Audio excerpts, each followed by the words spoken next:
The single rose stood perkily in a thin glass vase.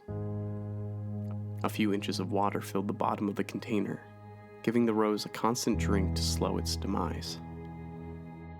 Casey sat at her desk with her hands folded under her chin, watching the rose sway with the breeze coming in through the open window.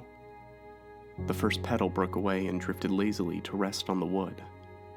Her brother had brought home a dozen roses for their mother the other night and gave her one to keep as her own.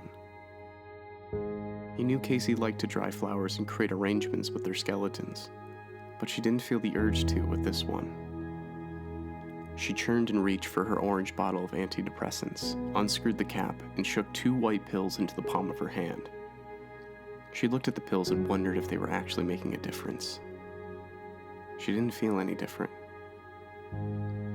But she really didn't feel anything. She didn't want to feel anything. Casey grabbed her water bottle, threw the pills into her mouth, and took a swig. Another day down. But the ringing in her head and the weight she felt wasn't going away. On Monday, Casey woke to the sound of knocking on her bedroom door. "Time for school," her mother's voice sang. She turned onto her side and looked at the rose. A little less bright, a little more gray, but still taking up water. That day at school was difficult. Casey couldn't focus. The heaviness in her heart grew.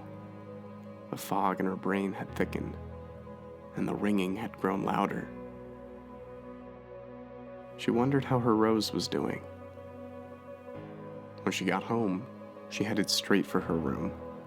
A thin web connected a few of the petals. The spider whose home this was nowhere to be seen.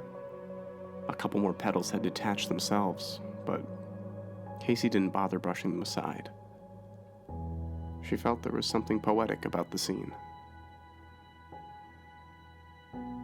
The week droned on. The last bit of Casey's hope had slipped away. Her wrists and thighs showed her lack of progress, and her white pills sat untouched. She felt they weren't helping anyway. Soon it was Friday. The rose had barely made it through the week. The last of its petals clung to the bulb with everything they had left. Casey slouched in the bathtub, her breathing shallow. The swirls of red slowly churning the water pink.